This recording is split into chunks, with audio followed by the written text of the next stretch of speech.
Oh, that's right, GTA wasn't the only crime sandbox game back in the day. Others were trying to jump on the bandwagon as well, most to varying degrees.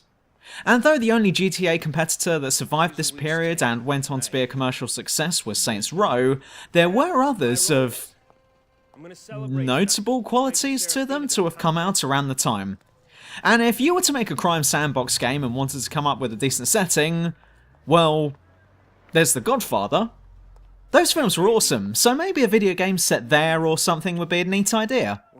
Well, that's what we got anyway. In 2006, the Godfather video game was released worldwide, being developed and published by EA. EA again. But then again, EA wasn't as bad back then as they are today, so it's all good in regards to this video. You play the part of someone who wasn't in the film, therefore you get to design your own character, whose dad worked for Don Corleone, but was killed, and now you've decided to step into your father's shoes, and immediately get beaten up by another gang. But then Luca Brasi comes along and gives you a helping hand. And as any respectable adult would, he teaches you how to extort money from shop owners and racketeers, how to beat people up, as well as slowly getting you to join a notorious criminal organisation. Cheers, mate. And it is at this point that you realise that the story of this game follows the plot of the first film.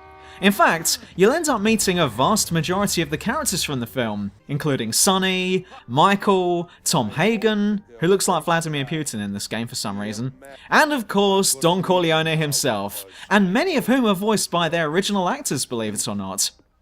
However, that doesn't mean that you'll be doing everything that you may or may not have seen in the film. The thing is that this game tries to not step on the film's toes too much, so their way around this is by getting you to do stuff that does get mentioned in the film, but which you didn't get to see.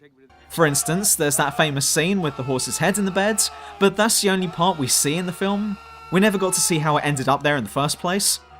The game, however, gets us involved in that scene by giving you the mission of sneaking into the film director's mansion and planting the horse's head before leaving without getting spotted.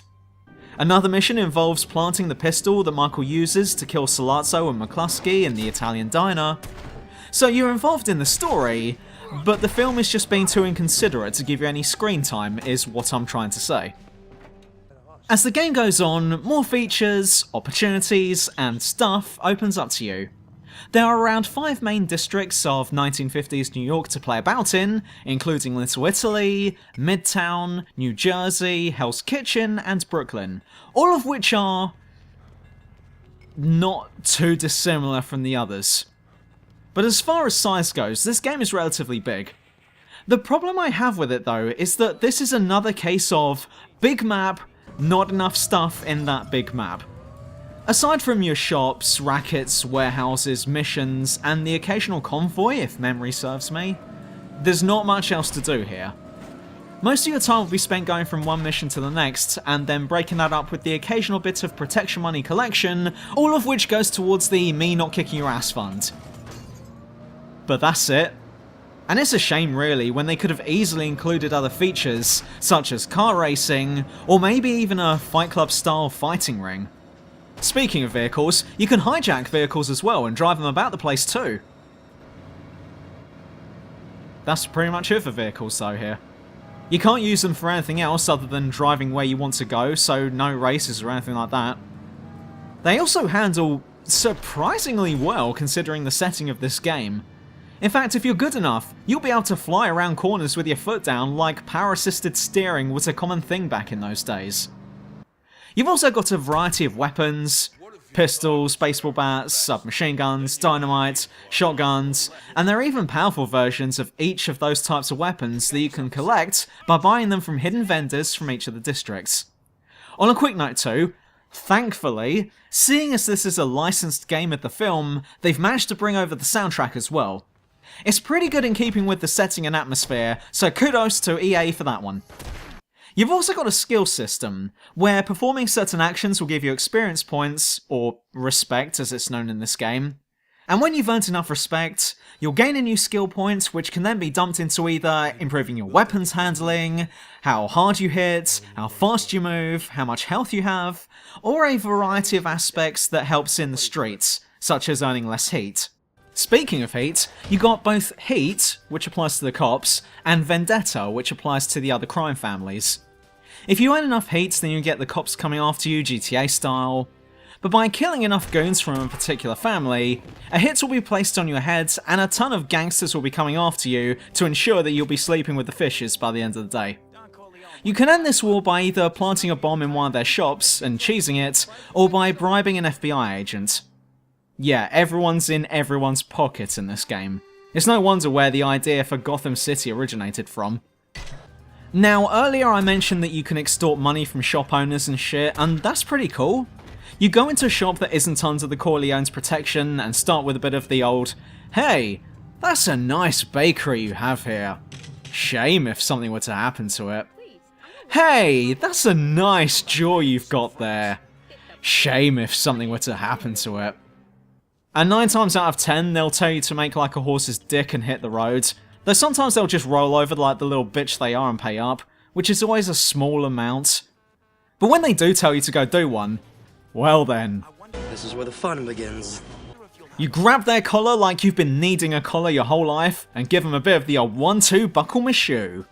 Or you could just whip out a melee weapon and trash the place, which also works. But not too much though, because if you push them too hard, then they'll get angry, and you've either got to make like a horse's dick and hit the road again once more, or kill them, which is definitely not the neighbourly thing to do. You want to frighten them just right though, as they'll pay out more that way. But I guess what scares people the most here in downtown 1940s and 50s New York is violence in moderation. You've also got territory and rival gangs, kind of like what you'd remember from GTA San Andreas, and you can start gang wars through vendettas earned and shit if you take over enough places. And it's not just shops you can control. You've also got rackets and even warehouses, which are basically strongholds, which gives you a ton of cash if you manage to capture it, but is ridiculously armed, so make sure you clued up on your tactical maneuvering or whatever. But despite all of the crime and Vito Corleone impressions, this game does, well, fail in certain places. The hand-to-hand combat sounds great on paper, the execution, however, looks a little crap if I'm honest. A dude comes at you, so to deal with this, you kind of have to have an awkward fight. Or you grab him by the neck, and then give him some of this, and then some of this. I doubt that anyone, with the exception of during the tutorial and when extorting money, ever uses hand-to-hand combat in this game. You're better off using guns than melee. At least the gunplay looks somewhat believable. And while the missions are good, with some of them being timed or requiring you to assault a heavily fortified building, everything outside of this, not including the extortions, is just dull. It's dull because there's just not really much else to do. As far as post-game content goes, it's just what you haven't done before the last mission. You complete the main story, you take over every business, racket, and warehouse, and you've blown up the headquarters of the other crime families. That's it. That's you done. And then you get made Don of New York. Hang on, what about Michael? I'm pretty sure that he took that title after the Baptism Massacre. Also, the character you play as is completely unlikable. He's first introduced to us as a random dude who's getting beaten up by a load of guys, but then suddenly turns into this hard-as-nails grunt in the very next scene. Whoa, hold up. What happened there? We've gone from complete wimp to bold as brass. What happened there? I think I've missed some of the game here. Did something happen when I blinked that one time? Even in one scene, someone calls him an errand boy, and he takes offense and says something back, but, like, dude, even though you're the player character, seriously, who the fuck are you? You're no one. You've just been doing stuff that literally everyone else around you has been telling you to do.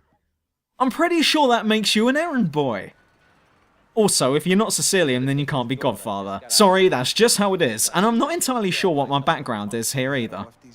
Surprisingly though, there are many buildings you can actually enter here, which is something that wasn't a common sight back in the mid-2000s. And as I walked through the door of yet another butcher's, I went, hey, that's a nice interior space you've got there. Shame this exactly the fucking same as the last butcher's I walked into.